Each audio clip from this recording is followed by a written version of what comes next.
Diplomacy में इतने soft तरीके से प्रश्न क्यों, मतलब प्रतिक्रिया क्यों रखी जाती है? क्या होती है असल में? देखिए, ये इसका इतिहास आप देखेंगे तो पहले जो 200-300 साल पहले से जो डिप्लोमेटिक प्रैक्टिस शुरू हुई है, तो उसमें ये होता था कि चूंकि आप एक दूसरे देश के सॉवरेन से, रूलर हो, किंग हो, मोनार्क हो, उससे आप इंटरेक्ट कर रहे हैं, तो आप हर चीज़ को एक लिमिट में ही वो करते हैं। उनके अंदर ही ऐसी वोकेबलरी बन गई है कि आप अगर सॉफ्ट कहेंगे तो वो वहाँ पर मैसेज चला जाएगा। बहुत क्लियर। तो फिर ये बताइए कि ये जो घटनाएं सुनने को मिली, इसमें ऐसा क्यों हुआ कि भारतीय क्रू जिन जहाजों पे था उन पर हमले हुए? आप अगर एमडी सिदाबलो की बात कर रहे हैं जी, ओके, ये तो एक प्राइड एंड प्रेजुडिस की बात हो गई, बिकॉज मेरे को ये नहीं समझ आता, and I strongly condemn the US forces, and I you can take me on record, because एक टाइम था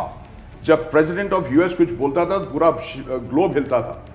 अब उसकी क्रेडिबिलिटी नहीं सर, नहीं अलग तरीके अब उसकी क्रेडिबिलिटी जीरो है। लेकिन ये ऑल इंडियन क्रू जहाज थे। ये वो वाली बात है कि जब आपको पता है कि दुनिया में 100% आपके मरीनर्स नहीं है, 100% तो आपके नहीं है, लेकिन बैक टू बैक 3 दिन घटना होती है, तीनों दिन आप ही के मरीनर्स हैं। नहीं, यहाँ पे तो government of India has to take a very strong. देखिए, नमस्कार साथियों, स्वागत है आप सभी का अंकित इंस्पायर्स इंडिया पर। मैं हूं अंकित अवस्थी। बीते कुछ दिनों से लगातार एक चर्चा 3 भारतीयों के जहाज पर मरने से मारने वाले तक की चर्चा। मारने वाला आखिर अमेरिका, मारने वाला आखिर ईरान, विश्व व्यवस्था, या फिर भारत सरकार के द्वारा दी गई कम प्रतिक्रिया। ये कुछ ऐसे सवाल हैं जिस पर हम बीते कई दिनों से चर्चा कर रहे हैं। कंटेक्स्ट के लिए बता दूं कि 3 जहाज स्ट्रेट ऑफ हॉर्मुज से निकल रहे थे। कहा गया कि उन पर भारत के झंडे नहीं थे, यानी फ्लैग ऑफ कन्वीनियंस में उन्होंने कहीं और के झंडे लगाए हुए थे। उनमें से एक जहाज सेंट बेलो, जिस पर लगभग 24 लोग सवार थे, उनमें से 3 लोग अमेरिका द्वारा दागी गई हेलफायर मिसाइल से निशाना हो जाते हैं। भारत में मांग उठती है शहीद होने की। आरोप लगते हैं अमेरिका पर कि इन्होंने मार दिया। भारत सरकार की सांत्वनाएं आ जाती हैं, लेकिन सवाल सबके जहन में सिर्फ इतना कि हमने जब कुछ किया नहीं तो ये हमारे ऊपर नुकसान क्यों पहुंचा। ये चर्चा बड़ी होती जाती है, प्रतिक्रियाएं आती है कि भारत आफ्टर ऑल कब बोलेगा। भारत कब बोलेगा से सवाल था कि भारत की प्रतिक्रिया जब विदेश मंत्रालय की तरफ से आती है तो वो इतनी सॉफ्ट होती है कि उसे देखकर ऐसे लगता है जैसे कहीं ग्लास टूट गया हो और आपने बस ऐसे ही कहते हैं, आई एम सो सॉरी, टूट गया तुम्हारा ग्लास। विदेश मंत्री का बयान आता है, विदेश मंत्री के बयान पर टिप्पणी आती है, वो कहते हैं कि इट इज नॉट जस्टिफाइड। मैंने मार्को रूबियो से बात की और कह दिया कि it is not justified. Marco Rubio कुछ ही मिनट बिताते हैं, स्टेटमेंट अपने सोशल मीडिया हैंडल पर डालते हैं और एक ही लाइन लिख देते हैं कि अगर हमारे नियमों की अवहेलना हुई तो होगा वही जो हुआ। मतलब सीधा सा साफ था कि अमेरिका ने हमारी वहां भी नहीं रखी। तो अब सबसे बड़ा सवाल ये कि भारत की प्रतिक्रिया इतनी कमजोर क्यों, और इसी को आज के सत्र में डिस्कस करने के लिए हमारे 2 एक्सपर्ट्स हैं, खास हैं, जो इसी विषय के हिसाब से हमने आपके सामने प्रस्तुत करने की चाहत रखी। एक है हमारे साथ पूर्व राजदूत जेके त्रिपाठी जी, सर स्वागत है आपका। और एक है हमारे साथ कैप्टन पुनीत मल्होत्रा जी, स्वागत है sir. Thank you sir, thank you for being on your show. Context आपको स्थापित कर दें कि जिनके बारे में हमने आपसे कहा, कैप्टन साहब, आपने 40 से अधिक साल जहाज मैनूवर किया है, चलाया है, पानी के जहाज।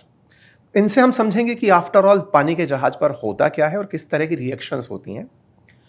और त्रिपाठी साहब से हम समझेंगे कि भारत सरकार की प्रतिक्रिया में इतनी मंद प्रतिक्रिया क्यों, जबकि हम लोग अगर गाड़ी गलती से कोई ओवरटेक कर जाए तो भी सम्मानपूर्वक 4 गंदे शब्द यूज कर ही लेते हैं। हमारे भारतीय चले गए और तीव्र निंदा और तीव्र प्रतिक्रिया। भारतीयों को चिढ़ होने लगी इस शब्द से, निंदा करते हैं। तो सर, सबसे पहले आप ही का स्वागत और आप ही से सवाल जी, डिप्लोमेसी में इतने सॉफ्ट तरीके से प्रश्न क्यों, मतलब प्रतिक्रिया क्यों रखी जाती है? क्या होती है असल में? देखिए, ये इसका इतिहास आप देखेंगे तो पहले जो 200-300 साल पहले से जो डिप्लोमेटिक प्रैक्टिस शुरू हुई है, तो उसमें ये होता था कि चूंकि आप एक दूसरे देश के सॉवरेन से, रूलर हो, किंग हो, मोनार्क हो, उससे आप इंटरेक्ट कर रहे हैं, तो आप हर चीज़ को एक लिमिट में ही वो करते हैं। उनके अंदर ही ऐसी वोकेबलरी बन गई है कि आप अगर सॉफ्ट कहेंगे तो वो वहाँ पर मैसेज चला जाएगा। हम्म, तो यही चीज़ अब आजकल के ज़माने में भी है कि डिप्लोमेसी में कभी भी कोई नेगेटिव बात नहीं कही जाती। हम्म, मैं आपको बताऊं, एक बड़ी ताज्जुब की बात है, आपने सुना होगा कि मीटिंग्स होती हैं, उसके बाद कहा जाता है कि we were able to identify the issues of discontent. Hmm, हम असहमति के मुद्दों को हमने आइडेंटिफाई कर लिया है, उसके बाद में स्टेटमेंट जारी किया जाता है। इसका साफ मतलब होता है कि कुछ भी नहीं हुआ, वार्ता एकदम 100% असफल रही है। लेकिन हम ये नहीं कहते डिप्लोमेसी में कोई चीज़ असफल रही है, कोई वार्ता असफल रही है। डिप्लोमेसी में किसी को धमकाना हो हाँ, तो कैसे तो धमकाते हैं? आप यही कहते हैं कि हम इस बात की सख्त निंदा करते हैं और हम आपको ये कहते हैं कि ये चीज़ सही नहीं है, जस्टिफाइड नहीं है, और कई केसेस में यहाँ तक कह देते हैं कि अगर इसको रिपीट किया गया, पुनरावृत्ति हुई, तो इसके परिणाम होंगे, मतलब ये अच्छे होंगे बुरे होंगे ये नहीं कहते। ठीक है, मतलब अगर आपको बहुत बहुत गुस्सा आ रखा है तो हाँ। आप कहेंगे कि हम निंदा करते हैं। हाँ, निंदा करते हैं, हम ये कहते हैं कि ये आपका जस्टिफाइड नहीं हो, ये इसके परिणाम होंगे। मेरा मतलब आप counter कॉलर question- पकड़ने वाली बात नहीं करते हो। ठीक है, ठीक है। वो बहुत ही वो चीज़ होती है। तो वर्तमान जो सरकार है ना, ये जब भारत में आतंकी हमले होते थे पाक प्रायोजित, तब इस बात की, जब ये विपक्ष में हुआ करते थे तब चर्चा करते थे कि डोजियर खेलना है। ये क्या मतलब हुआ, उठाइए और जाकर ठोक दीजिए। इस तरह की चर्चाएं मीडिया में बहुत चलती थी कि बातों में उन्होंने हमें डोजियर सौंपा, वो हमें डोजियर सौंपते हैं। हाँ, देखिए वो सब होता है, लेकिन अब पहले और अब के फ़र्क ये डिप्लोमेसी में आ गया कि आपकी डिप्लोमेसी जो है डायरेक्ट पियर्सिंग होती है, जो जिसको आप कहते हैं ना ऑफेंसिव डिफेंस। पिछले कुछ सरकारों में ऐसा नहीं था, मतलब कहते थे पाकिस्तान ये कर रहा, पाकिस्तान कहता था ये हमारा है, मकबूजा कश्मीर जिसको वो कहते हैं, हमारे JN को। हम कहते नहीं भाई वो आपका नहीं, वो हमारा है। अब पाकिस्तान कहता है वो हमारा, हम कहते नहीं वो तो हमारा है ही, वो जो आपने कब्जे में किया वो भी हमारा है। और आप अपने घर में देखिए, आपके बलूचिस्तान में, आपके खैबर पख्तूनख्वा में आपके क्या हो रहा है। तो अब वो स्थिति बदली है। यही कारण है कि आपसे सवाल जो हम समझना चाह रहे हैं कि जब पाकिस्तान के भाषा में आप बात करते हैं तब तो कहते हैं कि इन्हें डोजियर सौंपो मत, इन्हें सीधा ठोको। वहीं बात जब अमेरिका के लिए निकल कर आती है तो डिप्लोमेसी में शब्द इतने सलीकेदार हो जाते हैं कि प्रधानमंत्री की वॉल पर तमाम प्रकार की तस्वीरें तो आई, लेकिन 3 भारतीयों की जान जाने पर श्रद्धांजलि नहीं आई। देखिए सरकारें कभी नहीं कहती कि इनको ऐसे ठोक दो या इनके ऊपर हमला कर दो। सरकारें कभी नहीं कहेंगी, विपक्ष हमेशा कहेगा, चाहे विपक्ष आज का विपक्ष हो, चाहे 10 साल 15 साल पहले का विपक्ष हो। अमेरिका के 2 पायलट्स को अपाचे हेलीकॉप्टर के शूट करने के बाद जब उनकी जान बच भी जाती है तो अमेरिका कहता है कि मेरे 2 पायलट्स मारे जाते। अब चूंकि समझौता अपनी जगह है, लेकिन देश के लिए जरूरी है कि हम ईरान के ऊपर गोला डालेंगे, और गोला डाल दिया। दुनिया भर के देश, और हम बात कर रहे हैं चलो इन पावरफुल कंट्रीज की, एक बार के लिए हटा भी दें तो इटली के मराइन्स का जो मामला है, वो अपने पायलट्स को यहाँ से ले जाने के लिए, जो शिप कैप्टन्स थे उनको ले जाने के लिए उन्होंने भारत के साथ संबंधों तक को स्टेक पे रख दिया कि नहीं हमारे लोग अपने हैं। देखिए होता है, लेकिन अब इसमें ये भी फ़र्क है कि आपके संबंध किसी पर्टिकुलर देश के साथ कैसे हैं, किस स्टेचर पे हैं, किस स्टेज पे हैं। अगर आपके संबंध बहुत ख़राब, बहुत अच्छे नहीं हैं, तो आप कुछ भी कर सकते हैं। ठीक है, हम, आपको याद होगा कि अभिनंदन जब वहाँ वो किया था तो हमने काफ़ी प्रेशर डाला था। लेकिन अगर आपके संबंध किसी देश के साथ बहुत अच्छे हो रहे हैं और वाइडर कैनवस में आपके ट्रेड रिलेशंस, आपके डिफेंस रिलेशंस, आपके पॉलिटिकल रिलेशंस काफ़ी बड़े कैनवस में हैं, तो उसमें आप फिर वो ठोको वाली बात नहीं करते। ठीक है, मतलब आपके आर्थिक हित जब आड़े आ जाते हैं तब आप अपने देश के नागरिकों की कीमत लगाने लगते हैं। आसान भाषा में आप नहीं बोल सकते, हम लोग जो सोच सकते हैं आम नागरिक की तरह वो बोलते हैं आपके डिप्लोमेटिक शब्दों और आपके पास उतनी ताकत होनी चाहिए। This is the true point. इसीलिए अब मैं आप पर आ रहा हूँ सर। जब देश भर के, मतलब अभी आपसे जब बिहाइंड द सीन चर्चा हो रही थी कि आज दुनिया में जितने जहाज चल रहे हैं उसको चलाने वालों में भारतीयों का नंबर सबसे ऊपर आ गया है। मतलब जहाज किसी भी देश का हो, चलाने वाले मैक्सिमम लोग अब भारतीय हैं। लाखों की संख्या में मर्चेंट नेवीज में लोग काम कर रहे हैं। सर, इन लोगों के बीच में किस देश की रेपुटेशन सबसे ऊपर है कि यार जहाज पर झंडा इस देश का लगा हो, या कंपनी इस देश की हो तो कोई कुछ नहीं कहेगा?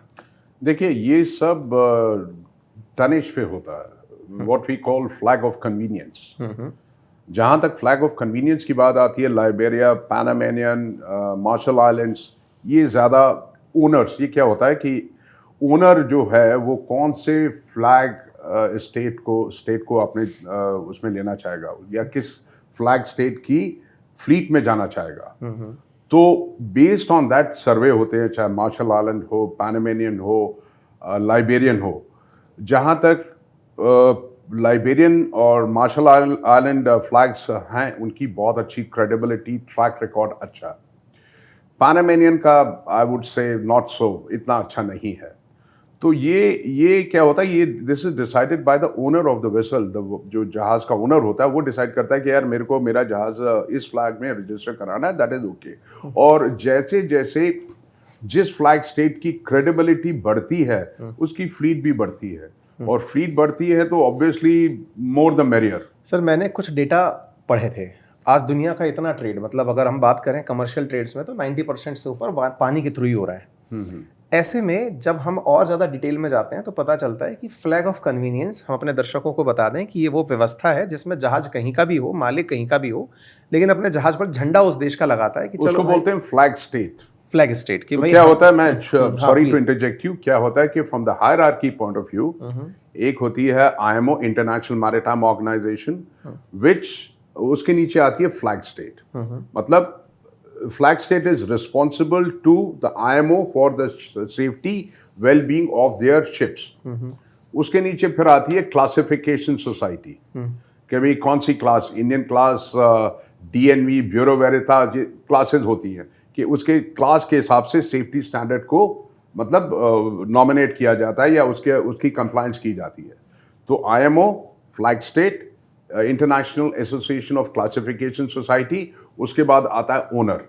तो ये हायरार्की के बाद, उसके बाद आता है फिर मैनेजर, उसके बाद आता है आपका ऑपरेटर, चार्टर, उसके बाद आता है आपका कैप्टन एंड द क्रू। और जहां आपने बोला Indian mariners, yes, in last 4 to 5 decades from the time at least I had been serving, we have shown the world, as far as the Indian mariners are concerned, that we were the cheapest, but we were the best. But today, we are the best and we are also affordable. जो हमारी level of competence होती है Indian mariner की, it has excelled even the Germans. I've sailed with the Germans, I've sailed with the Norwegians and all that. There was a time when the Norwegian and Germans used to say, yes, we are the pioneers. Yes, they are maybe the Vikings or the pioneers. But today we excel the market. इसीलिए आज की date में करीब 13 से 14 लाख के करीब mariners जो पूरे वर्ल्ड की शिपिंग में हैं, वो उनमें से इंडियंस ज़्यादा होते हैं। मेरा मूल सवाल यही है कि जो मैरिनर्स हैं उनमें फ्लैग स्टेट को लेकर के कुछ, जैसे ऐसे इसको आसान करते हैं क्योंकि ऑडियंस के लिए हम इसको ऐसे समझते हैं कि भारत पाकिस्तान का युद्ध हो रहा है तो झंडा पकड़ रखा है भारत का, इसका मतलब आप भारतीय हैं। मैरिनर्स को पता होता है कि झंडा पनामा का है लेकिन जहाज पनामा का नहीं है। Am I right? जहाज पर झंडा मार्शल का है लेकिन मार्शल का ये जहाज है नहीं, मतलब मार्शल का ओनर नहीं है, Marshall has a flag state on that, but it is very much simple कि आपके पास गाड़ी है, गाड़ी के मालिक आप हैं, रजिस्ट्रेशन आपने अरुणाचल प्रदेश से कराया, सस्ता पड़ता है। करेक्ट, ठीक है, ठीक कह रहे हैं। मैंने जब डीप रिसर्च की इसके बारे में तो पता चला कि फ्लैग ऑफ कन्वीनियंस उस देश के पास पहुंचता है सामान्यतया जिस देश के रजिस्ट्रेशन प्रोसेस बहुत आसान है। मतलब पनामा के बारे में मैं ये तक जानकारी, पलाऊ के बारे में ये जानकारी निकाल रहा था कि वहाँ टेलीफोनिक तरीके से भी रजिस्ट्रेशन हो जाता है कि आपको रजिस्ट्रेशन चाहिए, बोले हाँ भी देते हैं, रुकिए। तो 17,000 की आबादी वाला एक छोटा सा पैसिफिक आइलैंड ओशियन में डला हुआ देश है, लेकिन उसने 15% दुनिया का ट्रेड अपने झंडों में करा रखा है। वो इसीलिए होता है, इसीलिए मैंने कहा the credibility of the flag state lies upon the performance, safety standards, number of accidents, collisions and disasters. उस हिसाब से Panama does not stand when you talk about Marshall Islands, even the British, मैंने British flag state पे भी cell किया, they have also become flag of convenience, but उसके जहाज बहुत कम हैं। India is not yet flag of convenience. Indian जहाज का जो Indian flag है, it is not yet flag of convenience. But British का सेल किया है मैंने, और काफ़ी यूरोपियन फ्लैग स्टेट पे सेल किया है, दे हैव एंडोर्स्ड। अब जैसे ब्रिटिश फ्लैग स्टेट का जहाज है, उसमें मैं इंडियन लाइसेंस होल्डर हूँ, I have commanded those ships. तो उनके सेफ्टी स्टैंडर्ड जो नॉर्म्स होते हैं वो थोड़ा हायर लेवल पे होते हैं, उसके हिसाब से उनकी क्रेडिबिलिटी मैं इसलिए पूछ रहा हूँ सर इस बढ़ती है सवाल और घटती को। है। कुछ वीडियोस इस तरह के सोशल मीडिया पर तैरने लगे जिसमें जो जहाज को चलाने वाला क्रू है, जब वो क्रू मदद मांग रहा है तो भारतीयों ने इसको बड़ा ही सेंटिमेंटल तरीके से लिया। मतलब सेंटिमेंट्स इतने हाई थे कि यार ये पानी के बीच में अबंडन है, मतलब इनको कोई संभालने वाला नहीं है, बस ये यार बार बार बोल रहे हैं कि वी आर इंडियन क्रू, हमें हेल्प पहुंचाइए। ठीक है, ये जो अनाउंसमेंट है, ये प्रक्रिया मैं समझूंगा, आपसे एक अलग रिकॉर्डिंग हम करेंगे आपके साथ चर्चा में, लेकिन मेरा कंसर्न सवाल का यही है कि आप इंडियन क्रू हैं, अलग ट्रीटमेंट है, आपका फ्लैग ऑफ कन्वीनियंस यानी जहाज पर लगा झंडा किसका है उसका एक अलग कन्वीनियंस है, ऑनर कौन है उसका एक अलग कन्वीनियंस है। मैं ये इसलिए बात पूछ रहा हूं आपसे कि अगर आपके क्रू में स्टाफ चाइनीज है, आपके क्रू में स्टाफ जर्मन है, आपको तब ज्यादा चैलेंजेस देखने पड़ रहे हैं, या फिर ऑनर आपका चाइनीज है या यूरोपियन है या इंडियन है? मतलब जहाज को जब रन किया जाता है ना, जब जहाज सेल कर रहा होता है, तो एज ए कैप्टन आपको क्या जानकारी होती है? क्या आपको ये सारी जानकारियां होती हैं? मैं कौन आपको मालिक है, इसका कौन क्या है? बैकग्राउंड जी, बताता हूँ। जी please. There is something known as what we have on board as GMDSS, Global Maritime Distress and Safety System. Now, in case of any distress, there are lots of, जैसे आपके emergency calls होती है ना, emergency switches are posted. तो उसमें क्या होता है कि अगर मैं कप्तान हूँ, मेरे को पता लगा कि कुछ हो गया, कुछ एक्सप्लोजन हो गया, that I find that there is not much time left. I have a satellite communication through satellite C or satellite A and B, Satcom K.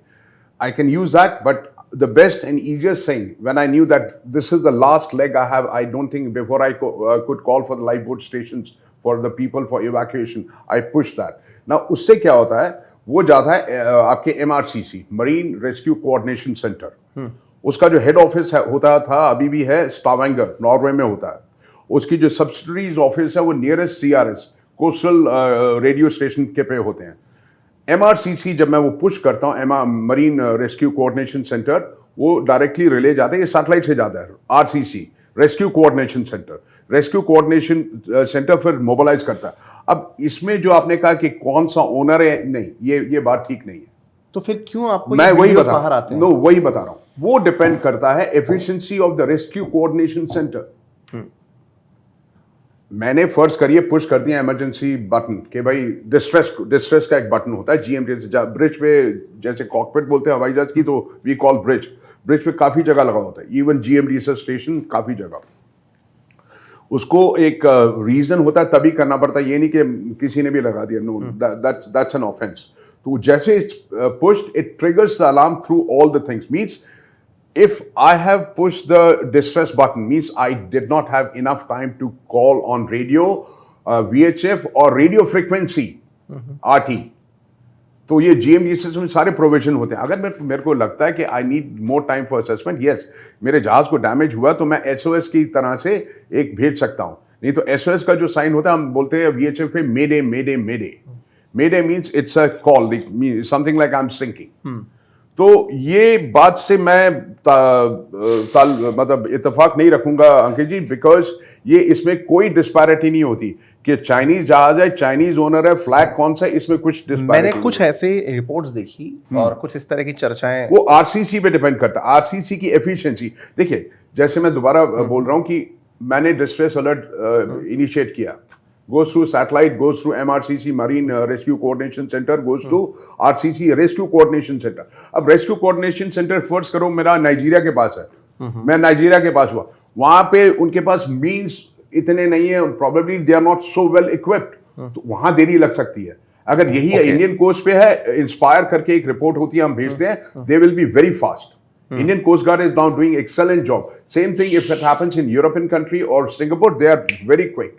ठीक है, तो इसमें ये नहीं देखते कि कौन सा ना जहाज है, नेशनल कोई, वो नहीं देखते। बहुत क्लियर। तो फिर ये बताइए कि ये जो घटनाएं सुनने को मिली, इसमें ऐसा क्यों हुआ कि भारतीय क्रू जिन जहाजों पे था उन पर हमले हुए? आप अगर MT सेटाबलो की बात कर रहे हैं जी, ओके, ये तो एक प्राइड एंड प्रेजुडिस की बात हो गई, बिकॉज मेरे को ये नहीं समझ आता, and I strongly condemn the US forces, and you can take me on record, because how can you target a vessel which has got all the clearances?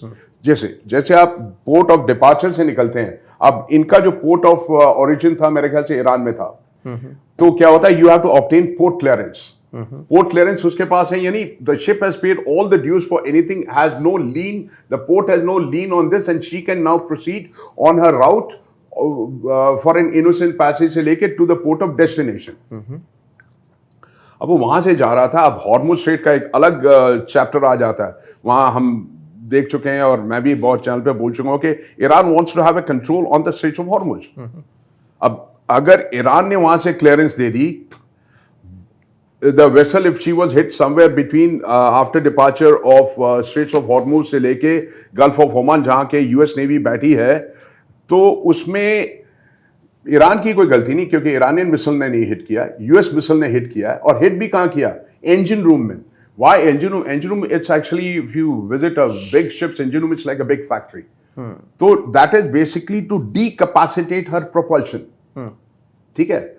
उन्होंने कार्गो स्पेसेस पे नहीं मारा. अगर कार्गो स्पेसेस पे मारते तो human losses हो सकता है, तब भी डिपेंड्स डेक पे कितने लोग काम कर रहे हैं, लेकिन चांसेस शायद कम होते, क्योंकि इंजन रूम में किया उसका चीफ इंजीनियर, उसका engine room fitter, and it just so happened the deck cadet also was probably there.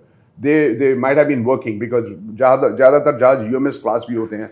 तो वो जब मिसाइल हिट की तो दे वर द कैजुअलिटीज. तो this was a deliberate attempt by the US forces, which I very strongly condemn on that. लेकिन sir इसमें जो sir आप बात बोल रहे हैं, ईरान से सेल करना शुरू किया, जहाज निकलकर शुरू हुआ.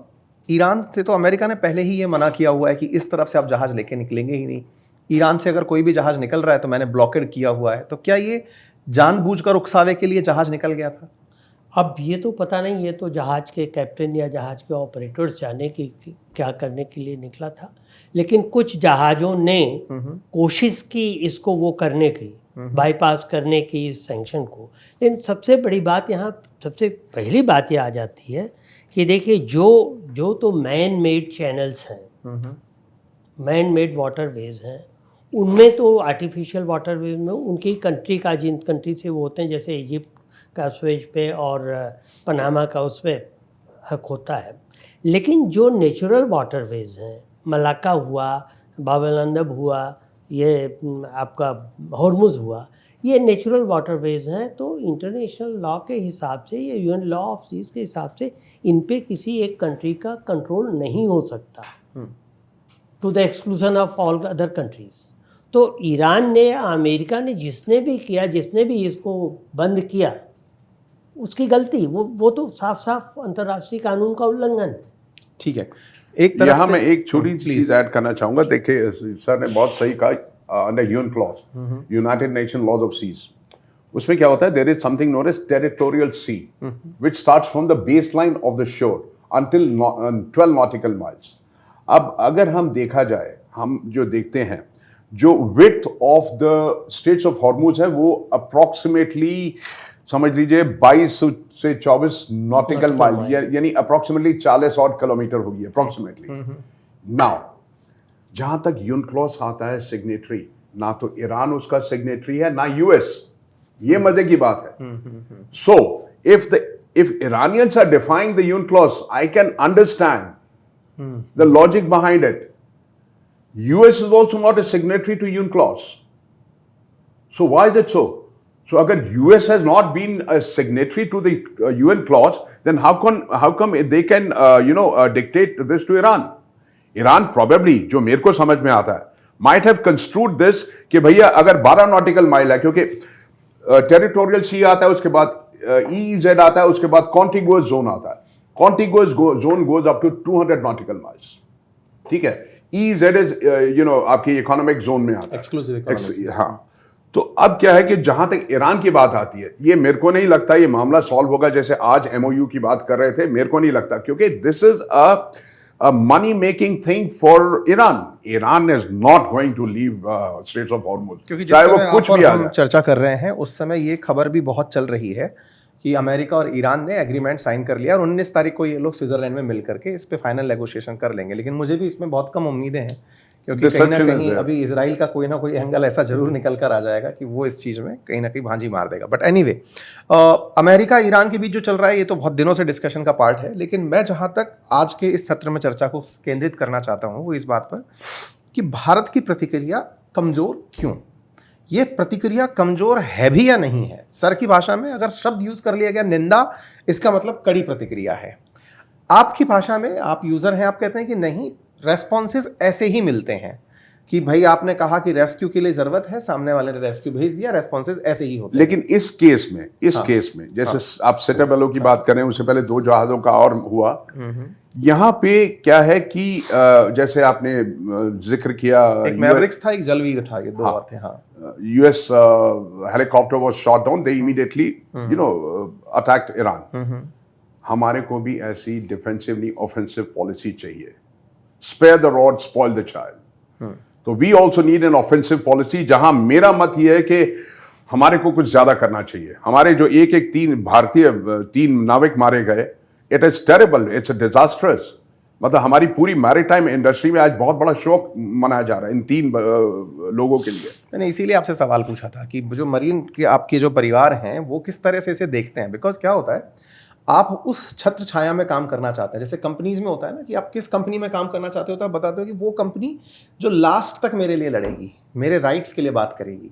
मैं इसलिए जानना चाह रहा हूँ क्योंकि जब आप अपने देश के नागरिकों को दुनिया भर के जहाज चलाते हुए देखते हैं तो उनके अंदर क्या भावना होती है कि यार मेरा ओनर अगर वो रहा होता तो मैं बचा रहता। नहीं, ऐसा नहीं है, ऐसा नहीं है। देखिए, इसमें the onus lies on both the sides. एक आपकी ऑर्गेनाइजेशन पे और एक master means captain. There is something known as what we have is master's overriding authority. मतलब अगर मेरे को लग रहा है कि मैं किसी भी डेंजर में जा सकता हूं जहाज पे, तो मेरी पहली ऑब्लिगेशन है to save my crew and their life. उसके बाद जहाज and property and the cargo etcetera, they come second third in that rank. ठीक है। अब मेरे को एग्जैक्टली नहीं पता, हमको ये इसके तथ्य फैक्ट्स नहीं पता, जो अगर हम सेटअप एलो की बात करते हैं उससे पहले कि जैसे हम पहले भी डिस्कस कर रहे थे ऑटोमेटिक आइडेंटिफिकेशन सिस्टम, जिससे यूएस को पता था, यूएस फोर्सेस को पता था, जब इलेक्ट्रॉनिक इंटरफेस हो रहा था between the among the ship, because AS was not off, they knew that this is empty setup एलो। She had a port of origin in Iran and she's bound to so and so destination. Number of what you call mariners, including master की nationality भी होती है कि कप्तान की nationality क्या है, crew की nationality क्या है, कितने total crew हैं। मैं यही जानना चाह रहा हूँ, क्या यही कारण तो नहीं था कि चलो ये हो सकता है, ये चलो मार दो, कुछ नहीं कहेंगे। ये हो सकता है because India so far has been taken as a soft state, what I understand. But yes, This has to मैं बार बार आपसे जो सवाल कर रहा हूँ ना, जिसका आप जवाब कहीं और से देने की प्रयास में है, मैं बार बार सवाल यही कर रहा हूँ कि क्रू के बारे में पता होता है। हाँ। AIS में जानकारी आप जो बता रहे हैं कि आपके फीड से सबको पता रहता है, अमेरिका को पता है कि इस जहाज में क्रू कौन सा है। लेकिन मुझे, जैसे पुलिसिया भाषा में हम कई बार बोलते हैं इस बात को कि अगर कहीं पर आपको अधिकारी नियुक्त किया गया है तो अपराधियों के बीच में डर पैदा करने के लिए आपने किसी अपराधी को बढ़िया से तोड़ दिया, बढ़िया से पीट दिया, कहते हैं कौवा टांग दिया, कौवा मार के टांग दिया, तो बाकी अपराधियों में डर बैठ गया कि साहब बहुत सख्त हैं, ऐसे अगर हरकत की तो ये यही करेंगे। तो अमेरिका ने क्या ये सेलेक्टिवली चूज किया था कि इंडियंस हैं तो इस जहाज पर चलो वेलफायर डाल, मेरे को लगता है वेलफायर डाल देते। मेरे को लगता है मैं यही सवाल करना चाह रहा हूं क्योंकि नहीं, मैं आपको उसका बिहाइंड दैट रीजन भी बताना चाह रहा था कि क्यों। मेरा शुरू से यही मत था कि ये डेलिबरेट अटैक है। हाँ, ये डेलिबरेट अटैक है जो यूएस फोर्सेस। अब एक बात बताइए, उसी रास्ते से चाइनीज जहाज भी निकलते हैं, उसी रास्ते से सिंगापुरियन नेशनल जहाज भी निकलते हैं जहां सिंगापुर फ्लैग होता है, और भी नेशनल्स होते हैं, उनको क्यों नहीं मारा? क्योंकि आपने बताया कि कैप्टन यानी मास्टर के बारे में पता होता है कि ये यहाँ का नेशनल है। नहीं, उसमें क्या होता है कि जैसे मैं, इसीलिए मैं आपको क्यों प्लीज बताइए, बड़े पर्सपेक्टिव से समझा रहा था। यस, मैं इस बात का I fully conquer with you that yes, this is a deliberate attack by the US forces which shall be very strongly condemned. अब दूसरी क्या होती है कि मैं अगर जा रहा हूं और मेरे को पता है कि आगे कुछ डेंजर है, ठीक है। अब आप एक और चीज सुनिए जो कि जहां पे मॉनेटरी चीज भी होती है और बाकी चीजें होती हैं, but when we get licence we something like take an oath के मेरे लिए और हमारे लाइफ सबसे ज्यादा मैंने रखती है। अब अगर मेरे को जहाज मैं ले जा रहा हूं और मेरे को जहाज को डाइवर्ट करना है और मेरे को लगता है कि हाँ यहां जाने से खतरा है मेरी लाइफ और मेरे क्रू की लाइफ को, I have all the reasons and I can exercise my master's overriding authority by taking a U-turn and go to a safe haven, maybe towards a port of refuge, for which I don't have to answer anybody as long as I have a valid, justified reason. अब अगर ये जहां तक मुझको लगता है MT सेटाबेलो के captain को पता होती कि भाई ऐसा हो सकता है, तो अगर मैं उनकी जगह होता, मेरे को ये नहीं पता कि एक्चुअली देखिए ये सब हम न्यूज में देख रहे हैं, so I will not comment anything on the captain of the Setabello, he is like my brother. लेकिन अगर मैं उस जगह होता और मेरे को लगता, अब मेरे को पता नहीं उनको क्या हो सकता, क्योंकि वार्निंग्स आती हैं जैसे आपने कहा ना, तो हो सकता है यूएस फोर्सेस या मरीन्स ने कुछ वार्निंग दी हो जिसका मेरे पास कोई डेटा नहीं है अभी। ठीक है, अगर वार्निंग्स दी हैं और मेरे को मेरा चार्टरर जिसका तेल मैं कैरी कर रहा हूं या ओनर कह रहे कि नहीं कप्तान साहब आप आइए कुछ नहीं होगा, वो उसके बाद मेरी रिस्पॉन्सिबिलिटी है, मेरा डिसीजन है whether I want to go और no go. Excuse me, generally क्या होता, प्रैक्टिस क्या है कि क्या वार्निंग दी जाती है कि ऐसे केसेस में? They do give the warning. Normally क्या होता है कि they do give the warning, they saying like you know so and so vessel call sign so and so, जो कि एएस में बताया आ जाता है, please do not traverse beyond this point, और कुछ वार्निंग होती है। अब ये नहीं पता ये वार्निंग दी गई थी कि नहीं दी गई थी या नहीं दी गई थी, या it was a deliberate attack which can also be a possibility without warning।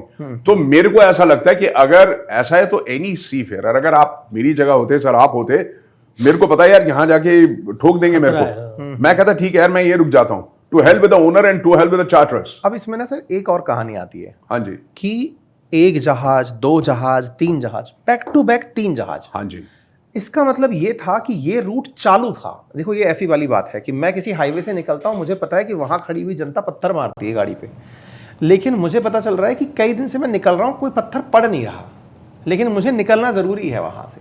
ये जो आपने कहा मॉनेटरी बेनिफिट्स भी हो सकते हैं कि एक जहाज को हायर इंसेंटिवाइज कर दिया जाए कि यार आप माल लेके आ रहे हो, सस्ता माल है, क्रॉस करो। उसकी एक वजह ये भी हो सकती है कि ये पर्टिकुलर जहाज Setabello was coming after loading from Iranian port, हाँ, तो वो डिस्करेज करने के लिए भी।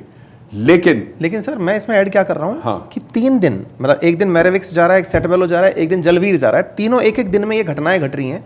ऐसा नहीं था कि अचानक जहाजों ने भरा और निकलना शुरू कर दिया, दैट मीन्स पहले भी जहाज निकल रहे थे, ये प्रैक्टिस चल रही थी, अचानक आता है अमेरिका और गोला मारता है। ऐसा होता है सर, तो मेरे को ये बताइए, मैं पूछ नहीं रहा, मैं इनफैक्ट बता रहा हूँ कि जैसे MT Setabello when she entered the Persian Gulf, she had entered through the same route. अगर अब ये पता नहीं कब एंटर किया, ये सब डेटा नहीं है मेरे पास भी। गल्फ ऑफ ओमान में US नेवी बैठी है। अब अगर मैं ईरानियन पोर्ट में लोड करने जा रहा हूं, मेरा AIS इंटरफेस बता रहा है मैं असुलिया, जैसे असुलिया भी एक पोर्ट है, आपका कर्ग आइलैंड भी एक पोर्ट है, मैं फलानी जगह लोड करने जा रहा हूं, तो उसको वहां क्यों नहीं रोका गया?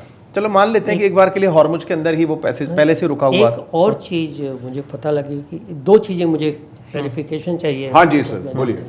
एक तो क्या यही 3 केसेस हुए हैं अभी तक जहां पर अटैक हुआ है शिप्स पे, शिप्स कैरिंग कार्गो पे, या ज़्यादा हुए हैं? ठीक है, इसी से रिलेटेड ये है कि जैसे आपने कहा कि इंडियन मैरिनर्स ज़्यादा हैं, सबसे ज़्यादा इंडियन मैरिनर्स हैं, तो प्रोबेबिलिटी यही होती है कि जहाँ भी जिसमें शिप पे अटैक होगा इंडियन मैरिनर्स होंगे ही होंगे। ठीक बात है, मतलब ये वो वाला सवाल है कि अगर कहीं गोला गिरे और एक भारतीय मर गया, नहीं, आजकल कॉस्मोपॉलिटन काइंड ऑफ नेचर चला है, मल्टीनेशनल क्रू भी होता है, इंडियंस के साथ काफ़ी और नेशनल भी होते हैं। दूसरी चीज़ ये मुझे पता लगा, इन 3 में से मुझे पता नहीं MT सेटाबेलो या बोके मरेंगो के साथ में, शायद तीसरे के साथ हुआ, कि US ने कहा कि उनके NCAGS NATO कम्युनिकेशन क्या वो है गाइडेंस सिस्टम, उसके तहत एक जहाज़ जा रहा था, ऊपर से ड्रोन से हमला हुआ।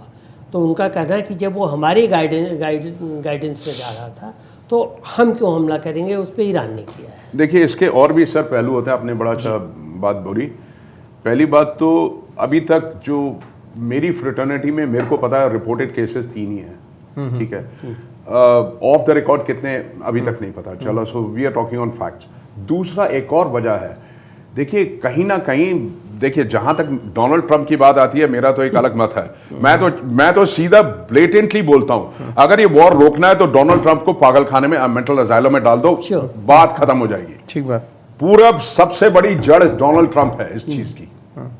अच्छा, दूसरी बात आती है सर, क्या होता है कि अगर मेरे को सेफ पैसेज चाहिए, फर्ज करिए कि मैं एक परसेप्शन दे रहा हूं, ठीक है, जो होती है कि मैं स्ट्रेट ऑफ हॉर्मुज से जा रहा हूं, ठीक है, मैंने ईरान का टोल टैक्स देना नहीं देना वो भी एक अलग बात है, हो सकता है दिया है नहीं दिया मेरे को नहीं पता, लेट्स से दे दिया, कुछ शिप्स को जाने दिया था। हाँ, जाने दिया विद परमिशन, टोल टैक्स लिया नहीं लिया उसका नहीं पता। दूसरी चीज क्या होती है, it's a monetary, money talks and you know what it is, कि स्ट्रेट्स ऑफ हॉर्मुज से मैं निकल आया, ओमान के गल्फ ऑफ ओमान से। नहीं सर, वो TSS, ट्रैफिक सेपरेशन स्कीम, जहां माइंस भी ले की हुई है। अब उसमें हो सकता है, क्योंकि माइंस जहां जहां ले हुई हैं, कई बार क्या होता है अंडर वाटर करंट से माइंस इधर उधर डिफ्लेक्ट हो जाती हैं, लेकिन जिस बंदे ने या जिस नेवी ने माइंस ले की है उनको अप्रॉक्सीमेट पोजीशन का पता होता है। हो सकता है कि टोल टैक्स के बदले ये बोलते हो कि before you enter the straits of Hormuz you take Iranian Navy escort for which you have to pay X sum, ठीक है, ये हो सकती है बात, मैं ये नहीं कह रहा हूं हुई है। तो हो सकता है MT Setabello when she was traversing prior to the Straits of Hormuz might have contacted the Coast Guard of Iranian Navy, Iranian Navy and Coast Guard. They would have said, okay Captain, you come, our Navy will escort you. वो कितना उसका फी होती है that is ऊपर होता है, वो कप्तान को भी नहीं पता होता कितना होती है। अब फर्ज करिए वो यहां से निकल आया, अब इनको पता लगा कि यार यहां पे तो इन्होंने टोल टैक्स के बदले वो एस्कॉर्ट फी दे दी है, ठीक है, क्योंकि जैसे पारेसी एरिया में हम जाते थे we used to get sometimes naval escort, तो वहां से तो आप निकल आए, अब 135 नॉटिकल माइल नीचे आपकी यूएस नेवी बैठी है, दे आर मॉनिटरिंग कि this vessel has been escorted by Iranian navy if it is so, मैं पहले बता रहा हूं। ठीक बात है।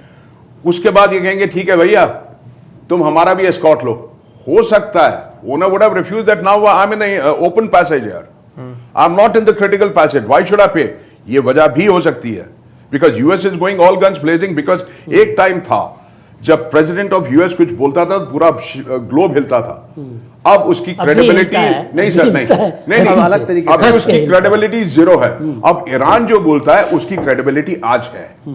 तो ये एक हो सकता है केस के जहाज यहां से निकल रहा उसे कहा यार इसने स्ट्रेट्स ऑफ हॉर्मुज का टोल नहीं तो नेवल एस्कॉर्ट फी दे दी, हम भी कुछ पैसा कमाएंगे, ये ऊपर से आता है, ये नेवल कमांडर डिसाइड नहीं करता। अब वो वाली बात हो गई, इसमें बहुत सारे इफ्स हैं और बहुत सारे बट्स हैं, मतलब इसमें अभी आपके पास कंक्लूसिव कुछ नहीं है, एक ही चीज कंक्लूसिव है कि हमारी प्रतिक्रिया डल क्यों थी। हाँ। और उसके पीछे का जवाब ये आता है कि अगर आपने कहा कि एस्कॉर्ट फीस दे दी हो, ये कयास है, मान लेते हैं ये एक परसेप्शन है। एक परसेप्शन ये भी है कि ईरान से मना था तो भी तेल लेकर क्यों आ गए, ये भी परसेप्शन है, नहीं पता है कि क्या सब कुछ था। अल्टीमेटली जिसको लेकर हम भारतीय कंसर्न है वो केवल एक ही बात है कि आपको सेलेक्टिवली टारगेट किया गया। जैसे आपने एक बहुत अच्छी बात बोली कि भारत के ही लोग सबसे ज़्यादा अगर गाड़ियाँ चला रहे हैं, जहाज चला रहे हैं, तो संभव है कि ऐसी दुर्घटनाएं होंगी तो भारतीयों का नंबर आ ही जाएगा। लेकिन ये ऑल इंडियन क्रू जहाज थे। ये वो वाली बात है कि जब आपको पता है कि दुनिया में 100% आपके मरीनर्स नहीं है, 100% तो आपके नहीं है, लेकिन बैक टू बैक 3 दिन घटना होती है, तीनों दिन आप ही के मरीनर्स हैं। नहीं, यहाँ पे तो government of India has to take a very strong stand. देखिए एक चीज जिसमें बात घूम फिर के वहीं आखिर में आती है कि आपके पास लाठी है तो भैंस आपकी है, समझा? बात घूम फिर के यही आती है। आज चाइना चीन को अगर एक बार अमेरिका धमकी देता है तो चीन पलट के कह देता ठीक है हम सेमीकंडक्टर का वो नहीं करेंगे, हम आपसे सोयाबीन नहीं लेंगे, हम आपको क्रिटिकल मिनरल्स नहीं देंगे। यूएस आ जाता है लाइन पे। हमें उस स्थिति पर पहुंचना होगा कि जहां कोई हमारे खिलाफ अगर कुछ करे तो उसको हम वो 4 बार सोचे वो करने से पहले। दूसरी चीज़ ये हमने देखा, मैंने अपने 33 साल के डिप्लोमेटिक कैरियर में देखा कि एक अमेरिकन कहीं भी अगर जेल में होता है, चाहे वो किसी ओरिजिन का हो, इंडियन ओरिजिन के अमेरिकन को भी मैंने देखा है, कहीं जेल में होता सबसे पहले एम्बेसी उनकी दौड़ती कि हम इसको छुड़ाएंगे। अरे सर, वो पन्नू का मामला हुआ ना कि भारत का ही एक अपराधी वहां जाकर वहां की नागरिकता लेता है, आरोप लगता है कि भारत उसको मरवाना चाहता है, उसके लिए अमेरिका भारत से संबंध खराब करता है। यस, क्योंकि यूएस सिटीजन है वो, यूएस सिटीजन है कि भाई हमारा सिटीजनशिप उनके है। लिए अपने सिटीजन। और मैं आपको ये बताऊं, आज के ऐसा नहीं कि हमारे यहाँ स्थिति बड़ी ख़राब है, मैं अपने अनुभव से कहता हूँ 30 साल 40 साल पहले स्थिति ज़्यादा खराब थी। ठीक है, स्थिति ज़्यादा खराब इसलिए थी कि कहीं भी अगर हिंदुस्तानी आता था, एम्बेसी के कांटेक्ट में आने से बचता था। मेंटेलिटी यही थी कि वो कुछ चंदा मांगेंगे, कुछ ये करेंगे, कुछ फेवर मांगेंगे। अब अच्छा, एम्बेसी की भी ये मेंटेलिटी होती थी जब हमने सर्विस शुरू की थी कि प्राइवेट सेक्टर जो है वो अनटचेबल है, दूर दूर रहो प्राइवेट सेक्टर से या प्राइवेट लोगों से वो रहो। तो क्या होता था कि कुछ लोग एम्बेसी में भी जो थानेदारी करना चाहते थे, यहाँ नहीं मिल पाई थानेदारी, तो वहाँ लिमिटेड इंडियंस के ऊपर थानेदारी करते थे। तो ये सब चीज़, मैं यहाँ एक चीज़ आप ही की बात में ऐड करना चाहूँगा, आप ख़त्म कर लीजिए जी। सर। तो ये चीज़ें होती थी ना कि वो टच नहीं था। अनफॉर्चुनेटली मैंने भी एम्बेसी में काम किया है, वो टच नहीं था एम्बेसी ऑफिशियल्स में कि हमारे लोग हैं ये, और ये एनआरआई हैं या पीओआई हैं, पीआईओ हैं, ये हमारे लोग हैं, इन द लास्ट ये हमारे काम आते हैं। अब वो चीज़ जब से ये प्रवासी भारतीयों का वो हुआ, तब से लोगों ने समझना शुरू किया, गवर्नमेंट ने भी और लोगों ने भी वो करना शुरू किया है। नहीं तो पहले स्थिति ये थी कि हम कहते थे कि भैया आप रजिस्ट्रेशन करा लो एम्बेसी में, ताकि अगर कोई दिक्कत हो तो हम आपके रेस्क्यू के लिए आ सकें, कम से कम कंसुलर एक्सेस हम कर सकें। लोग वो नहीं कराते थे और हमें पता लगता था जब वो जेल चले गए या, क्योंकि भय था कि यहाँ हमसे कुछ पैसा ना एक मांगे। आध चीज़ मैं ऐड करना चाहूँगा सर के इसके हिसाब से कि देखिए, मैं भी 40 प्लस साल 46 साल से सेल कर रहा हूँ, लेकिन जो पिछले 12 साल में फ़र्क पड़ा है हमारी इमेज के बारे में, which I say all hats off to the Modi government with due credit, without prejudice, I abide by it। क्योंकि उससे पहले जब हम जाते थे यूरोपियन पोर्ट्स पे या इनफैक्ट कस्टम इमिग्रेशन जहाज पे आते थे, या हम एयरपोर्ट की इमिग्रेशन पे जाते थे, we used to be look down upon. But आज की डेट में वो पूरा परसेप्शन चेंज हो गया है, इमेज चेंज हो गई है। दूसरी चीज़, I understand from few places that yes हमारी नेवी भी एक्टिव है जब सेटअप वालों की बात कर रहे हैं, लेकिन ये होता है कि वो रूल्स ऑफ एंगेजमेंट उनके क्या हैं क्या नहीं, वो कोई नहीं कह सकता। लेकिन ये है कि कुछ स्टेप्स ले रही है गवर्नमेंट, लेकिन जैसे आपने कहा कि यूएस सिटीजन को पकड़ लिया, आपने कहा पन्नू, यस, उस तरह की असर्टिवनेस चाहिए हमको। We need that sort of assertiveness. and that will come with our power, internal power हमारे। Internal power or in resolute, power, resolute and concrete decisions, sir. ठीक है, आपने जो बोला कि ग्लोबल पर्सोना में भारतीयों को लेकर के इमेज बदली है, यही क्या सबसे बड़ी एक्सपेक्टेशन बन गई कि आज जब 3 भारतीय क्रू मारे जाते हैं तो भारतीयों में इस बात का उबाल होता है कि एक तरफ तो आप कह रहे थे कि हमारी इज्जत बहुत है, और एक तरफ 3 भारतीय जाते हैं तो आपकी तरफ से प्रतिक्रिया इतनी मंद आती है कि हम कड़ी मतलब निंदा करते हैं। ये बिल्कुल सही कहा आपने, ये बिल्कुल सही कहा। जैसे मैंने अर्ज किया था पहले कि 12-13 साल या 12 साल कुछ पहले we had no hopes, we were all by ourselves. चाहे मेरी वॉक ऑफ लाइफ हो, आपकी वॉक ऑफ लाइफ हो, किसी की भी वॉक ऑफ लाइफ हो, the person who is interfacing on the international scenario, ठीक है। लेकिन आज जो इसमें मैं थोड़ा सा आपसे मत भिन्नता रखता हूं। हाँ जी। एक बहुत ही फेमस केस है आपके अधिकारियों में ही है, देवयानी का मामला, जो कि 2013 का मामला, और वो 2013 का मामला है। मतलब बजाय इसके कि हम ये कहें कि 12 साल में ही इमेज सुधरी या 12 साल के अंदर ही कुछ हुआ, हम ऐड कर सकते हैं इसमें कि भारत ने समय समय पर बहुत कड़ी प्रतिक्रियाएं दी हैं, और ऐसी प्रतिक्रियाएं जब हमारे पास जो आज स्ट्रेचर है इकोनॉमी का, आज से 12 साल पहले नहीं था। आज इकोनॉमिकली आप बहुत स्ट्रेंथन हुए हैं, और जियोपॉलिटिक्स में आपकी वैल्यू बढ़ी है क्योंकि इकोनॉमी आपकी बड़ी होती जा रही है, लोग बहुत ग्रो कर रहे हैं। देवयानी वाले मामले में जब एक महिला अधिकारी को बिल्कुल स्ट्रिप करके चेक किया जाता है तो भारत की प्रतिक्रिया में यूएस एम्बेसी की तरफ से सिक्योरिटी हटा दी जाती है। दिल्ली के अंदर सिक्योरिटी हटाते हैं और सामने तरफ से उनकी तरफ से माफीनामा भी आता है, इस बात का एक्नॉलेजमेंट होता है कि नहीं, हमने गलत किया। अरे देखिए, अभी हुआ था जब यूके यूके में हमारे हाई कमीशन के ऊपर झंडा उंडाव किया गया था। Yes. हमने यहाँ सिक्योरिटी हटवा ली थी। और ये वो परेशान हो। और देखिए, और थोड़ा पीछे चलते हैं तो आपको ये मालूम होता है कि जब हमारे सामने परमाणु परीक्षण हुआ तो परमाणु परीक्षण के समय भी अमेरिका ने हमारे ऊपर तमाम सैंक्शन ला दे कि हम आप पर ये लगा देंगे, आप यहाँ नहीं माल बेच पाएंगे, यहाँ से ले नहीं पाएंगे, आपको इस तरह से आइसोलेट कर दिया जाएगा, वर्ल्ड कम्युनिटी से निकाल दिया जाएगा। इंडिया ने स्टैंड लिया। मतलब ना हमारे लिए कभी अमेरिका बड़ा था, हम युद्ध करने में चाइना से नहीं कतराते, हम किसी भी मामले में सीधा सीधा सामने आके कन्फ्रंट करते हैं। बड़ा सवाल यही बार बार भारतीयों के मन में निकलता है और वो यही कि अभी जिस तरह की आपकी प्रतिक्रिया थी ये एक्सपेक्टेड ग्राउंड पर नहीं थी।